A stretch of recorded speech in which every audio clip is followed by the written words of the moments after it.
The smell of bleach and floor wax filled the hallways of Rutherford Institute of Science just before dawn. Every night, when the world of intellect went to sleep, Lena Hart began her quiet, invisible shift. Her belly was round beneath her faded janitor's uniform, 7 months pregnant, moving slower now, but with the same quiet precision she'd always carried. Every bucket, every mop stroke was muscle memory. She'd memorized the rhythm long ago: wipe, rinse, repeat, as if she could scrub away the life she once had. Because years ago, Lena wasn't a janitor. She was a student here. And not just any student, she was the student.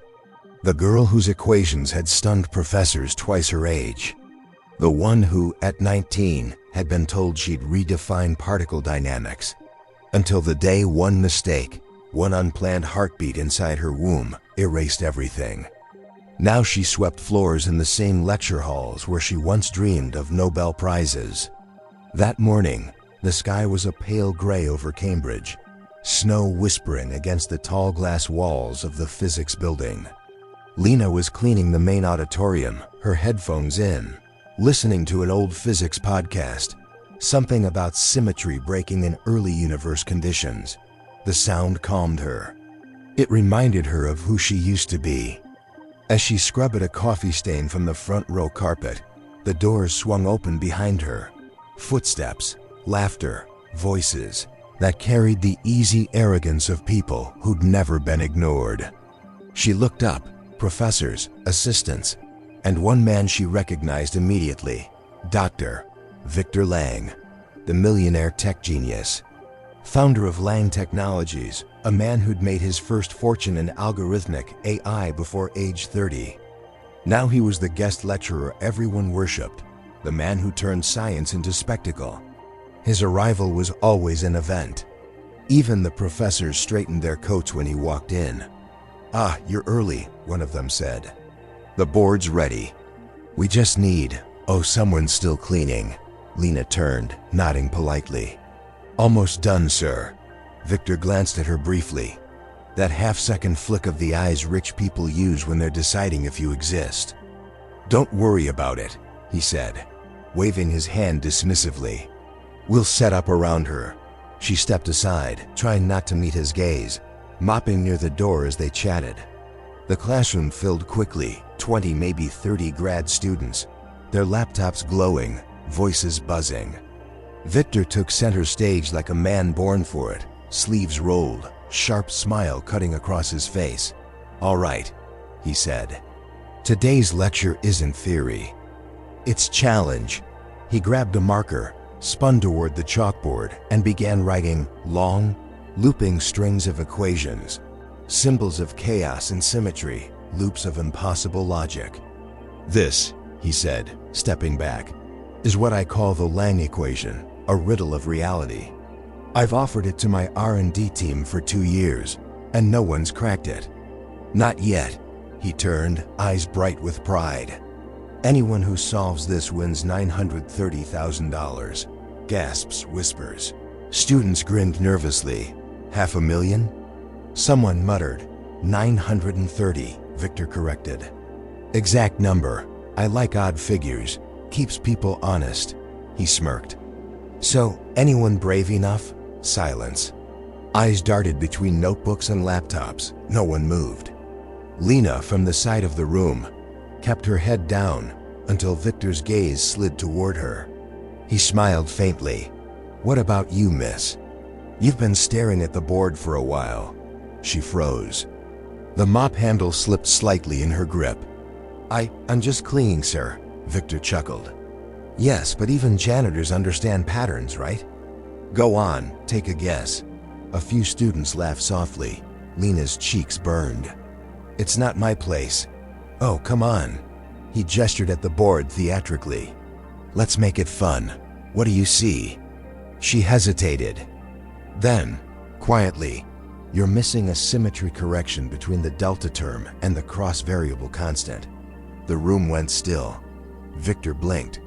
"Excuse me?" She looked up, voice steady now. "The equation, it's misaligned." You can't balance the quantum matrix if you ignore the secondary coupling. That's why it collapses halfway through. Murmurs rippled across the students. Victor laughed. That's a bold claim for someone with a mop. She met his eyes. It's not bold. It's math. Something in her tone, quiet, firm, made him stop. He stepped closer. All right, Ms. Hart, Lena Hart. Well, Ms. Hart, he said, smiling. Since you're so confident, why don't you come solve it for us? A ripple of amusement spread across the room. Phones came out. Students smirked. Lena froze, her pulse hammering. I can't. Oh, come now, Victor pressed. You said I was missing something. Let's see what a janitor can teach a room full of physicists. He stepped aside, marker extended toward her like a dare. She stared at it, at his perfect confidence, at the laughter behind him. Every part of her screamed to stay quiet. But something inside her, the part that used to love chalk dust and equations at 3 a.m., refused to shrink anymore. She put the mop down. The room fell silent as she walked to the board, the sound of her shoes against tile echoing like a countdown. Victor smirked. Careful, that board costs more than your salary. She didn't answer. She took the marker. Her hands shook slightly, but her eyes didn't. Then she started to write. At first, it was slow. Symbols, cross cancellations, adjustments. But then, her rhythm changed. Her strokes grew sharper, more deliberate. She was thinking out loud through ink. Her voice was barely audible, murmuring terms. Integrate over delta X. No, isolate the charge density. Minutes passed. The room had gone completely still. Laptops were forgotten. Even Victor's grin had faded slightly, because she wasn't stumbling. She was building. Her lines linked seamlessly into each other, like a melody no one else had heard before. Then she stopped, circled the last term, and stepped back. The board was filled from top to bottom. Victor frowned, arms crossed. What exactly am I looking at? Lena turned. The answer to your equation, he laughed once. You're telling me you solved a problem no one at my company could crack. In 10 minutes? Yes. How convenient. She handed him the marker. Check the logic. He looked, first dismissively, then carefully. His eyes traced her steps one by one. The laughter died in his throat. It was right. Every line, every correction. The missing variable, the one his team had ignored, was the key. The impossible equation wasn't impossible anymore. A murmur grew behind him. Wait, she's right, one grad student whispered. The matrix aligns perfectly. Look at the delta transition. Holy crap, another said. That's clean work. Victor looked up slowly, studying her. His expression was unreadable now, a mix of disbelief and something sharper. Where did you learn this? He asked quietly. She met his eyes. Here, I was a student. Before you ever set foot on this campus. He blinked. You're kidding. No. Her voice trembled, but her gaze didn't.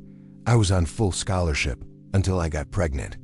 The dean said I was a distraction to the academic environment. They revoked everything. I couldn't afford the legal fight, so I left. Silence. Some of the students looked away. Others stared, ashamed, realizing the joke they'd laughed at wasn't funny anymore. Victor took a slow step back, the marker still in his hand. You solved something I couldn't, he said finally. Something no one could. I didn't do it to impress you, she said. I did it because you made it a bet. He looked at the board again, his voice softer. $930,000. That's what I said, right? She nodded. He chuckled bitterly. You realize I was joking, right? Yes, she said, picking up her mop. But the math wasn't, and with that, she turned, picked up her cleaning cart, and started rolling it toward the door. For a moment, no one breathed. Victor stared at the board, then at her, his arrogance slowly dissolving into something he hadn't felt in years, humility. Wait, he called out. She stopped at the doorway. He hesitated, choosing his words. You said they expelled you for getting pregnant? She turned halfway, her eyes tired. They said conduct unbecoming of a scholar. I guess motherhood disqualified me from genius. Then she left, her footsteps echoing through the hall as the board behind her glowed under the morning light. Victor stood in silence. The prodigy he'd mocked had just rewritten his legacy. And for the first time in his life, the millionaire who thought he knew everything felt stupid. Outside, the snow was falling harder. Lena walked across the courtyard, her breath fogging the air, tears stinging her eyes, not from sadness, but from release. She didn't know what would happen next. She didn't care. For the first time in years, she felt her mind alive again, the rhythm of numbers, the poetry of logic. As she reached the end of the path, her phone buzzed. Unknown number. She answered. Ms. Hart? A voice said. This is Dean Wallace from the university. I'd like to see you in my office tomorrow morning. Her heart froze. Yes, sir, she said softly. She hung up, staring at the falling snow. She didn't know it yet, but that single phone call would ignite a war, not just between her and the university, but between truth and power itself. And in that war, she wasn't going to clean up anyone's mess anymore. This time, she was going to burn it down. When the morning came, the Rutherford Institute gleamed like it always did. Glass walls, marble floors, sunlight slicing through its cold perfection. But inside, whispers were already spreading like static through the air. Did you hear what happened in Lecture Hall 3? The janitor solved Lang's problem. No way. It's on video. Check the student forums. By noon, half the campus had seen it. The clip of a pregnant janitor, sleeves rolled up, standing at a board full of impossible math. By 2 o'clock, the footage had reached the administration. And by 5, it had reached Dr. Victor Lang's private office. He was watching it for the 5th time, the sound off. He didn't need the audio, he remembered every word. The way she'd said it, you're missing a symmetry correction. Calm, unapologetic, surgical. He leaned back in his chair, rubbing his temples. For the first time in his career, the equation wasn't the mystery. She was. Across campus, Lena Hart sat on a hard chair outside the dean's office. Her work clothes were clean but faded. The janitorial badge on her chest caught the morning light, a cruel reminder of where she sat now versus where she used to sit. Inside this very office, 5 years ago, begging to keep her scholarship. Her heart pounded. The receptionist, a new face, didn't even look up. Finally, the door opened. Ms. Hart, said Dean Wallace, his voice clipped but polite. Lena stood, one hand instinctively resting on her belly, and followed him in. The office was the same, spotless bookshelves, silver frames, the smell of money disguised as education. Please, he said, gesturing to the chair. Sit, she did, her pulse racing. I've been informed of an unusual incident, he began. You entered an advanced lecture, engaged Dr. Lang in front of his students, and solved one of his proprietary problems. Lena stayed quiet. He folded his hands. Is that accurate? Yes, she said softly. He exhaled. Miss Hart, may I ask, how? That equation was beyond most of our doctoral candidates. She hesitated. I've been studying. On my own, nights mostly. The dean frowned slightly. You've maintained your education while working as a custodian. I don't have a choice, she said quietly. I can't afford tuition. But knowledge doesn't ask for permission. The line hung in the air like a challenge. The dean looked at her for a long moment, admiration flickering behind bureaucratic restraint. You were one of our best, he said finally. It's unfortunate how things ended. Lena's throat tightened. Unfortunate, she repeated. That's one word for it. 5 years earlier, Lena had been 19, a scholarship student from Detroit, raised by a single mother who worked double shifts in a laundromat. She'd been the first in her family to go to college. At Rutherford, she'd felt like an intruder among the children of CEOs and senators. But math didn't care where you came from. Math was pure. Until the world made it. She'd fallen in love, stupidly, beautifully, with another student, a senior researcher named Ethan Rourke. He'd promised her the world, told her she was brighter than anyone in the program. Then, when she got pregnant, he vanished. And the university didn't just look away, they turned on her. "This isn't a welfare program," the dean of students had said. "You signed an academic conduct clause," another added. "You represent the school's image," said the dean. In 1 week, her scholarship was revoked. In 2, she was homeless. She worked night shifts to survive, taking whatever job she could find. And somehow she kept studying, sneaking into lectures, downloading PDFs, watching YouTube physics seminars on a cracked phone while mopping hallways. She had no lab, no credentials, only memory, and pain sharp enough to carve through any equation. Now sitting in the dean's office, she faced the same system that had destroyed her, but this time she wasn't a scared teenager. "I'd like to be reinstated," she said quietly. The dean blinked. "Reinstated?" "Yes, to finish what I started." He sighed. "Miss Hart, your situation is complicated. You're not currently enrolled. You haven't paid tuition in years. I paid in ways this place will never understand," she said. Her tone wasn't angry, it was steady. Too steady. He studied her for a moment, then said, "I'll look into it." But Lena could hear the practiced evasion. "Thank you," she said, standing. "I'll wait for your call." Meanwhile, in his luxury hotel suite downtown, Victor Lang couldn't stop thinking about her. He'd replayed the moment over and over. The way her voice didn't shake, the way her logic cut through his like a scalpel. He'd been humiliated, yes, but it wasn't anger that haunted him. It was respect. He hadn't felt that in years. In a world where everyone bowed to his money and intelligence, she had stood toe-to-toe with him, armed with nothing but truth. He found himself Googling her. Lena Hart Rutherford Institute. The search results were sparse. An old paper co-authored under her maiden name, a scholarship mention from 2017, then nothing. No degree, no publications. No trace, she'd vanished.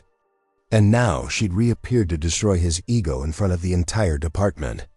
The next morning, he went back to campus, officially to continue his lecture series, but in truth, to find her. He found her mopping the floor near the main staircase, earbuds in, humming softly. "Miss Hart," he said. She looked up, startled. "Dr. Lang?" He smiled awkwardly. "Can we talk?" She hesitated. "I'm on the clock. I'll pay for your time." She stared at him. "You can't buy an apology." He paused, then nodded. "Fair, then consider this." "Curiosity." She sighed, leaned the mop against the wall. 5 minutes, they sat in a small corner cafe near campus.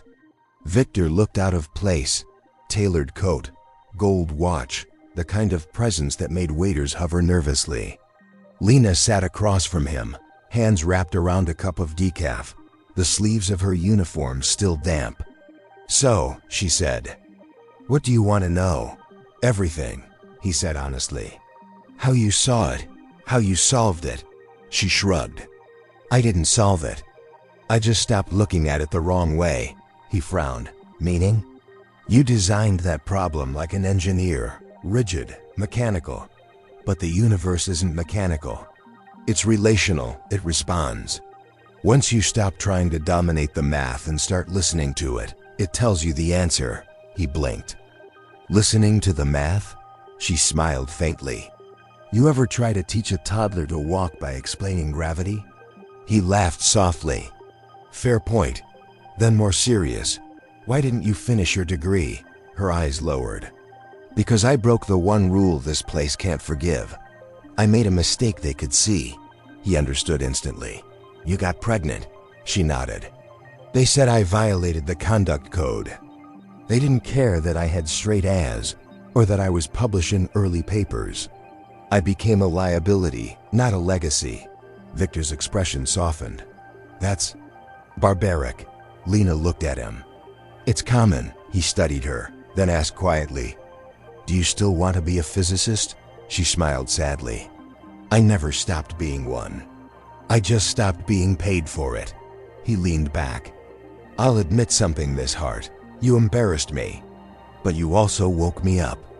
I've been surrounded by people who praise me so long, I forgot what it feels like to be challenged." She sipped her coffee. "I wasn't trying to challenge you. You did anyway." She met his gaze. "You offered money for an answer. I gave you truth. They're not the same thing." The silence that followed wasn't awkward. It was honest. That afternoon, a memo circulated through the university's upper floors.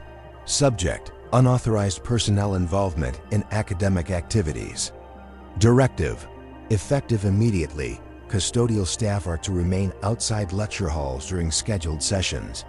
Lena saw the email while cleaning the staff lounge. Her chest tightened. They were trying to erase the moment, to erase her. She printed the memo and folded it into her pocket.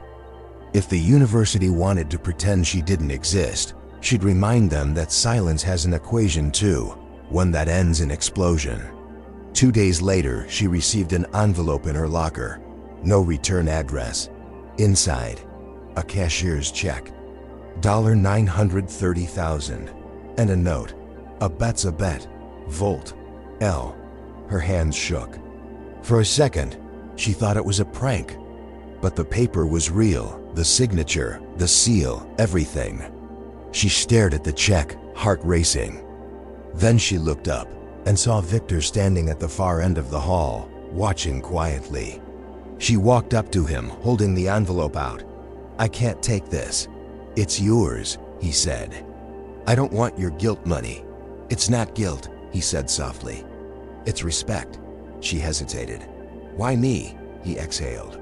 "Because for once in my life, I want to invest in something that isn't just another company. I want to invest in truth." Lena stared at him, uncertain. Finally, she handed it back. "Then use it to fix what this place did to people like me." Victor frowned. "And what if I said I can't fix it?" She turned to leave. "Then at least stop pretending you didn't break it." That night, Victor couldn't sleep.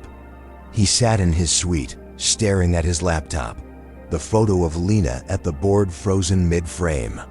He opened a blank email, typed a few words, deleted them, then tried again.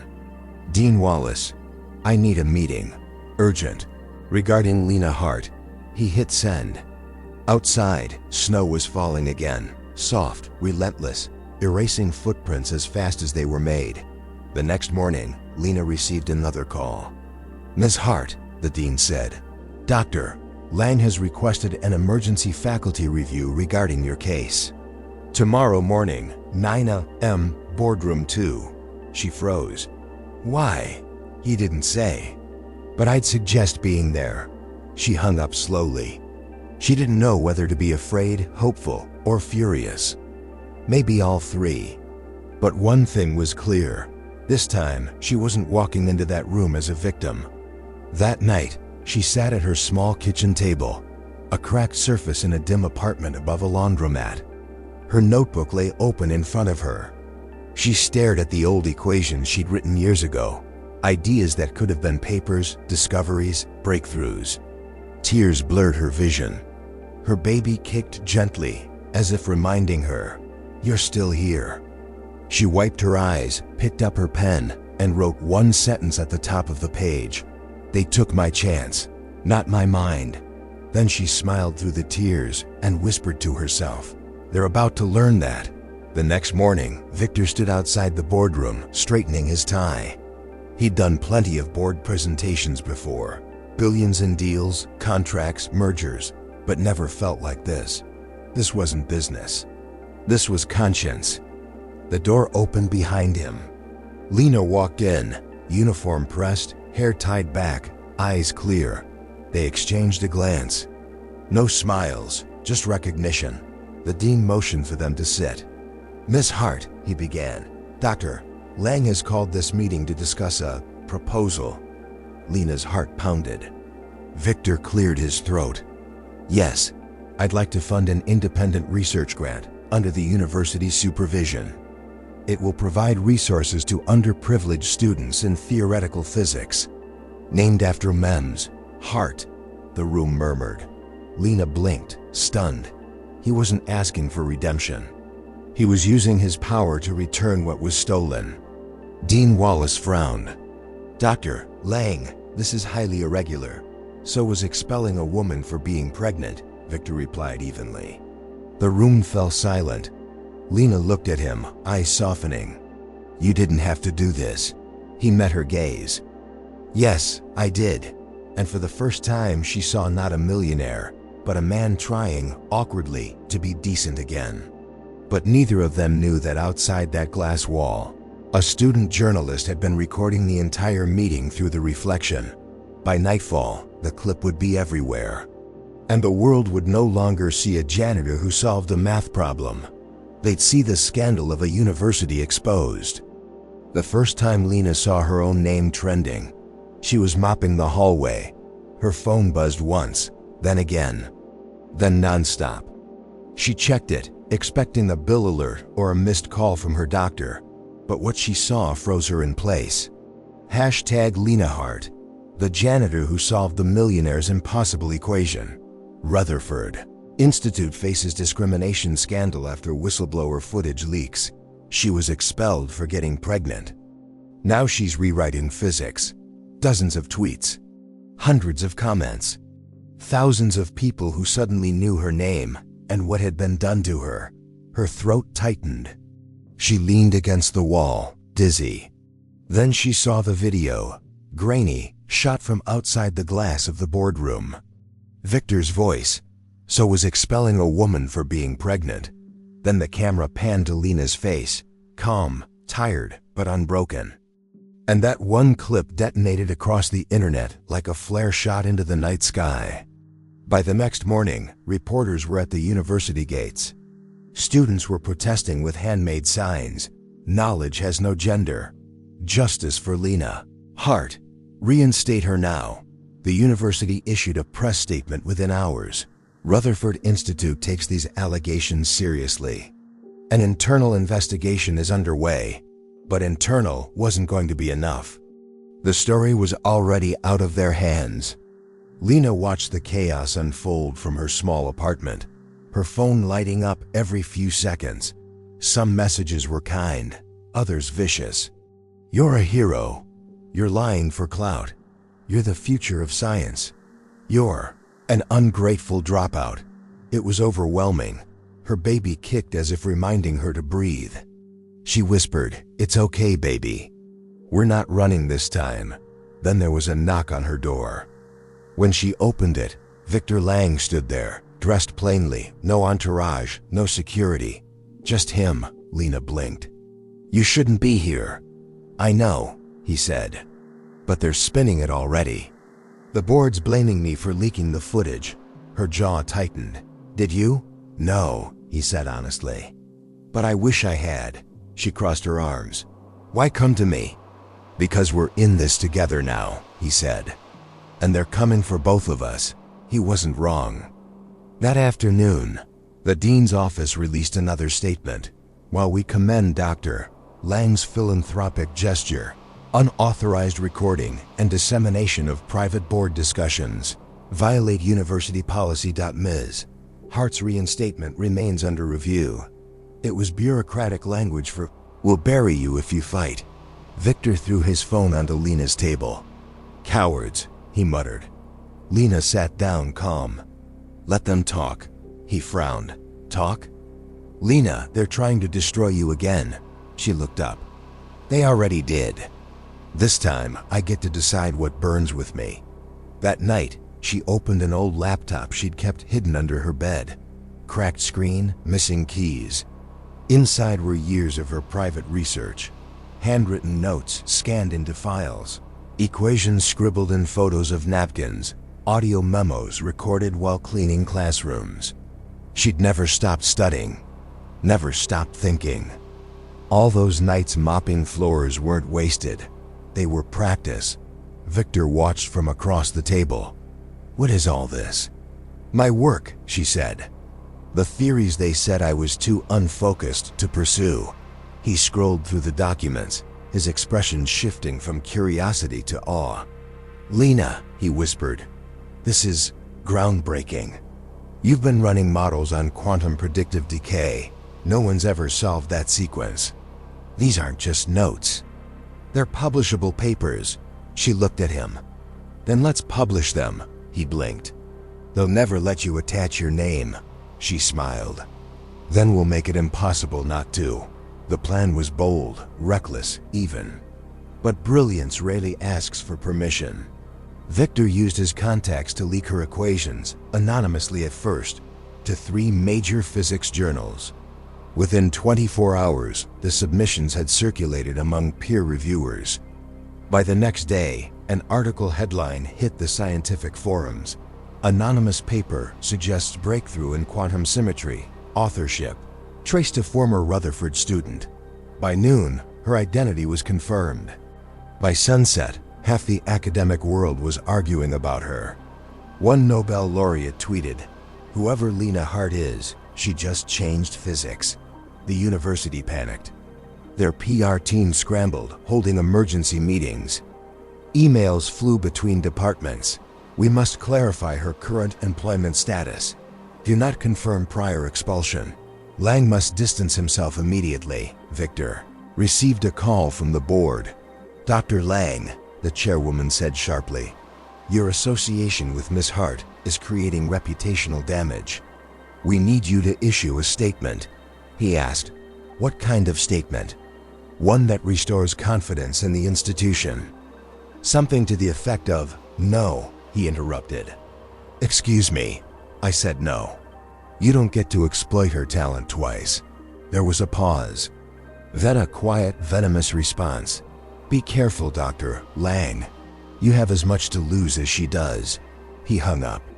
That night, Lena met with him again, this time at an all-night diner on the edge of town. You look exhausted, she said. He smiled weakly. Turns out integrity is bad for sleep. They sat in a booth near the window, the neon lights flickering. Snow was falling again, slower this time, softer, like the world was finally listening. So, she said, they want to bury us. They want to erase us, Victor said. They're digging into my contracts, my donations, you name it. She nodded. Then let's give them something they can't erase. He raised an eyebrow. Meaning? Proof, she said. Not just of my work, of what they've done. He frowned. You think there's a paper trail? She smirked. There's always a paper trail. I used to clean their offices, remember? 2 days later, she came to him with a flash drive. Victor opened it and scrolled through folders, scans of emails, memos, policy revisions, expulsion records, pregnancy conduct codes, even internal correspondence between the dean and the board discussing how visible pregnancies compromise institutional branding. Victor leaned back, stunned. This is damning. Lena crossed her arms. I told you. They didn't ruin just me. There were others. Girls who disappeared mid-semester. Secret NDAs, forced withdrawals. He looked up at her. You realize this could bring the whole university down. She met his eyes. Good. They spent the night sorting evidence. Lena wrote a statement, clear, factual, unemotional, laying out everything. The discrimination, the cover-ups, the manipulation. Victor added his own section, admitting his initial arrogance and his complicity in a system that rewarded cruelty disguised as excellence. When they finished, he said softly, once we release this, there's no going back. Lena nodded. There's nothing left to go back to. At 7:42 a.m. the next morning, they uploaded it all, the documents, the statement, the evidence to a public server. Victor posted the link on his verified social media account, captioned only, "Truth doesn't need permission." The effect was immediate and seismic. By 9 a.m., #RutherfordGate was trending globally. By noon, the Department of Education announced a federal inquiry. By evening, 2 board members had resigned. And Lena Hart, the janitor who'd once been invisible, became the face of a movement. But victory doesn't come clean. That night, as Lena walked home, a black sedan followed her slowly for half a block. She kept her head down, heart pounding, then it turned away. The next morning, her supervisor told her she was being temporarily suspended from janitorial duty pending review of her public conduct. She laughed bitterly. "They're firing me for telling the truth." He looked away. Orders from the top. When she returned home, her landlord handed her a notice. Eviction pending for media disturbance. She stared at the paper numb. "They're trying to erase me again," she whispered. Victor called later that evening. "I'll get you a place," he said. "No," she said firmly. "I'm not taking your money. This isn't charity. It's protection." She hesitated. "Then find a way to protect my voice, not my rent." He understood. The next morning, he called in every favor he'd ever earned. Journalists, donors, lawyers, scientists who owed him their careers. By noon, a new headline appeared online. Lena Hart's findings confirmed by MIT. Research Board. Rutherford faces class action. The academic world was shifting, tectonic plates of arrogance and truth finally colliding. Still, it wasn't easy. The stress took its toll. Lena's pregnancy grew heavier. Sleepless nights turned into dizzy mornings. Victor insisted on checking in daily, but she kept her independence, stubbornly, fiercely. One night, he found her sitting on the steps outside the campus gate, looking up at the building she once loved. "You should be resting," he said gently. She smiled faintly. "Rest comes later. Right now I'm finishing what they started." He sat beside her. "You know, I used to think genius came from privilege. The right schools, the right mentors. Turns out, it comes from surviving." She looked at him. "You're not as bad as I thought," he chuckled. "High praise." She turned serious. "Why help me?" He paused. "Because if I don't, then I'm just another man who watched a system break a woman and called it science." A week later, the government inquiry expanded into a full investigation. CNN, Forbes, and the Washington Post ran feature profiles. Lena Hart, the janitor who changed physics, and the law. Her equation was already being reviewed for Nobel consideration. But when reporters asked her what mattered most, her answer never changed. Not the prize, the proof. That no one is too small to be right. The university board crumbled under pressure. Dean Wallace resigned for health reasons. The conduct policy was abolished. And for the first time in its 150-year history, Rutherford Institute issued a public apology to Miss Lena Hart. And to every scholar silenced by prejudice, "We failed you." They offered her reinstatement, full scholarship, a position as a research fellow, but Lena didn't accept. She wrote back, "Thank you for the offer, but I don't need a seat at your table. I'm building a new one." That same week, Victor held a press conference announcing the creation of the Hart-Lang Foundation, an independent institute dedicated to supporting women in science, with full funding for mothers returning to education. Lena watched it from home, tears streaming down her face. He looked into the camera and said, "Genius isn't a gift of the privileged. It's the right of every human who refuses to stop learning. And sometimes, the smartest person in the room is the one sweeping it." The applause was thunderous. But later that night, in the quiet of her apartment, Lena felt her first contraction. She gripped the counter, gasping, laughing through the pain. It was poetic, the world changing outside while life began inside her. By dawn, she held a baby girl in her arms. Tiny fingers, fierce heartbeat. She whispered, "You did it, baby. We did it." And for the first time, Lena Hart wasn't cleaning up anyone else's mess. She was holding the beginning of her own legacy. Outside the hospital window, the city buzzed with headlines, protests, progress. The system had cracked. And through the fracture, something new was growing. Truth. And she had written it in ink no one could erase. 3 years later, the Rutherford Institute looked different. Not in architecture, the same glass, the same proud marble halls, but in spirit. Gone were the walls of silence. Gone were the conduct codes that punished women for living. And at the front of the new East Wing, carved into stone beneath the entrance arch, were the words that changed everything. The Hartlang Center for Ethical Science. Because truth has no rank. Lena Hart stood in that doorway, her daughter asleep in her arms. Her little girl, Alina Rose Hart, had big, curious eyes and a mind already hungry for everything. At 3 years old, she could count to 100, name planets, and ask questions that made even scientists laugh nervously. Lena kissed her forehead, whispering, "You're home, baby." Because this was home now, not the old Rutherford that had expelled her, but the one she had rebuilt from its ashes. Inside, the center was buzzing. Students from all over the country, young mothers, single fathers, veterans, immigrants, filled the labs and classrooms. Every one of them had a story. Every one of them had been told, "You don't belong." And every one of them was there because of her. A nearby plaque listed the center's mission statement, written in her own words. "We measure intelligence not by privilege, but by persistence." Victor Lang stood near the back of the main hall, watching her quietly. Time had gentled him, a few more gray strands, fewer cameras following him around. After the scandal, he'd sold his company shares, stepped down from his corporate empire, and vanished from the public eye for almost a year. Rumors said he'd gone off-grid, a man too rich to need redemption, yet still searching for it. Now he'd returned, not as a savior, but as a friend. Lena saw him and smiled softly. "You clean up well," he grinned. "I had to. Wouldn't want to embarrass the co-founder." She laughed. "You're still not used to me being your boss, huh?" He shook his head. Still adjusting.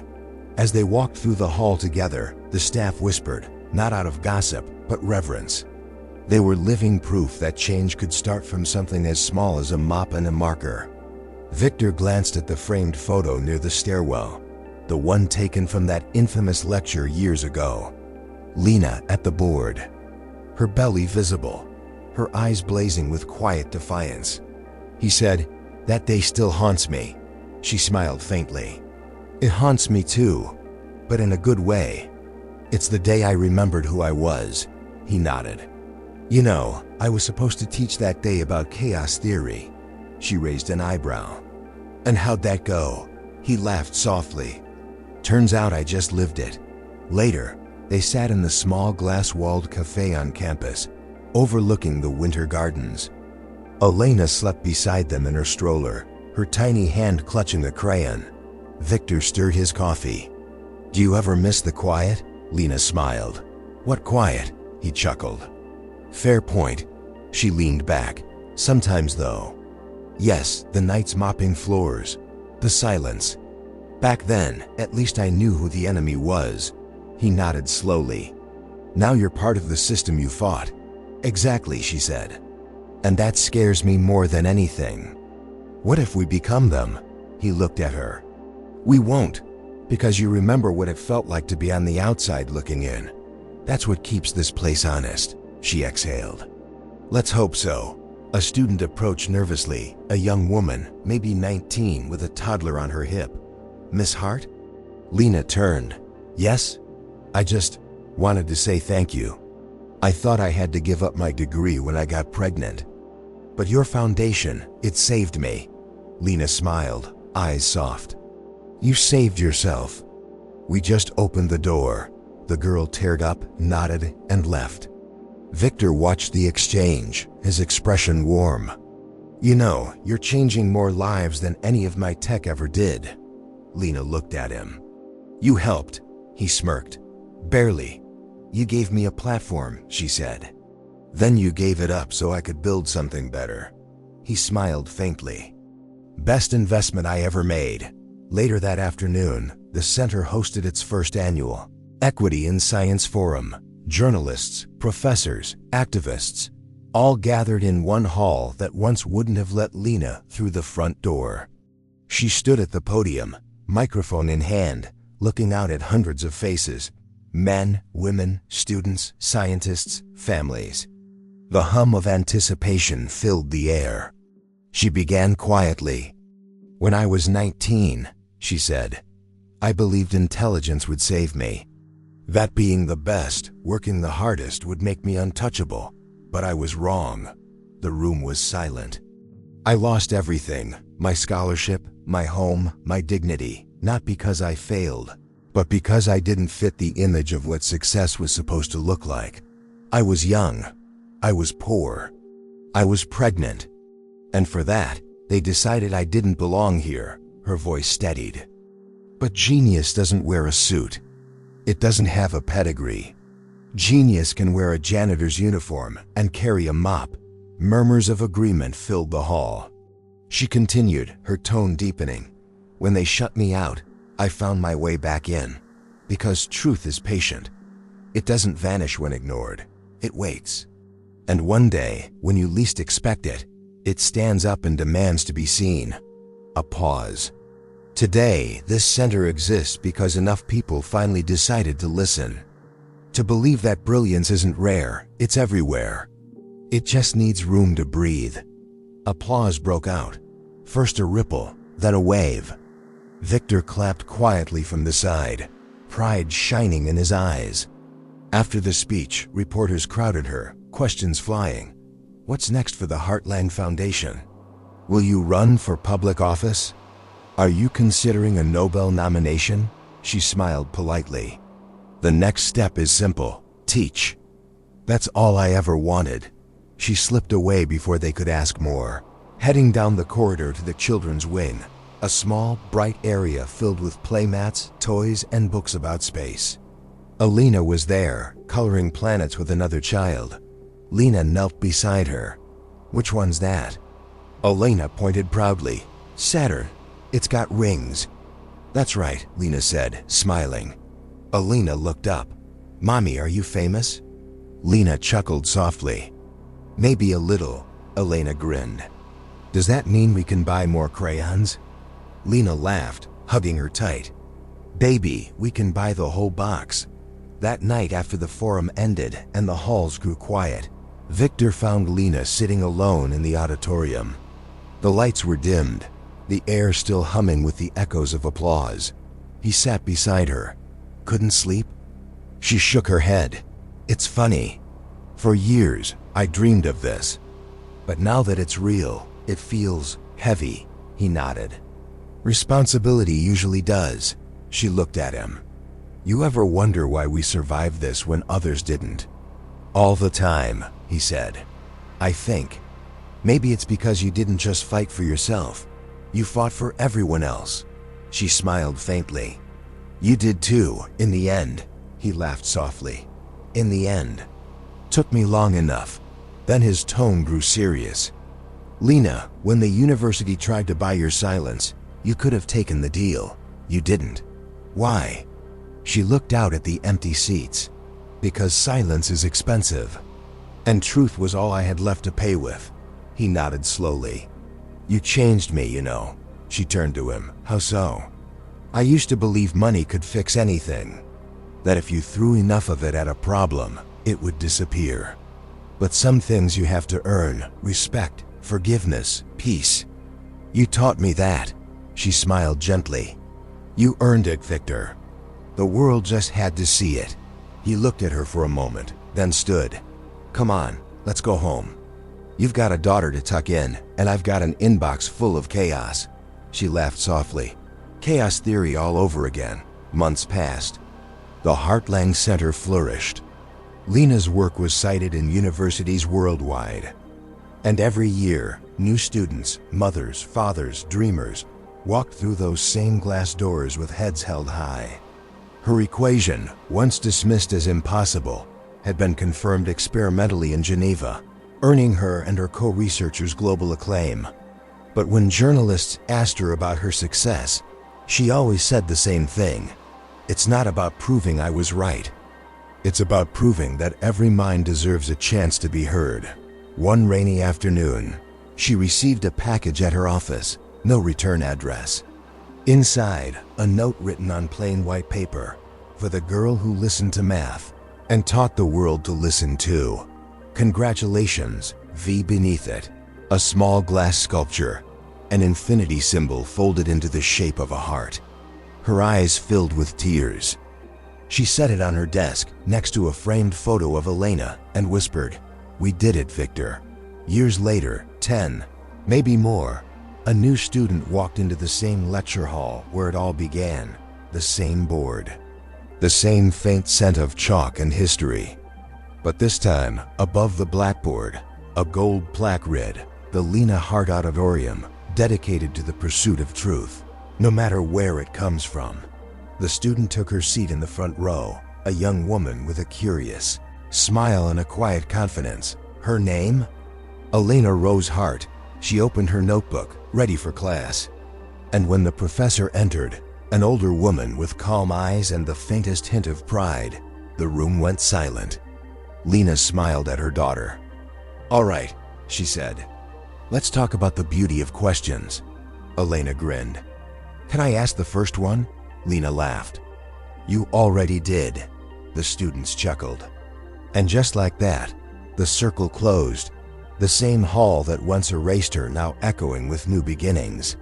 Outside, the city hummed with progress, quieter, kinder, wiser. Because somewhere between injustice and redemption, between equations and empathy, a janitor had rewritten what genius meant. Not with revenge, but with grace. Not with bitterness, but with truth. And in the end, the woman who solved the impossible problem didn't just change physics. She changed the math of the human heart.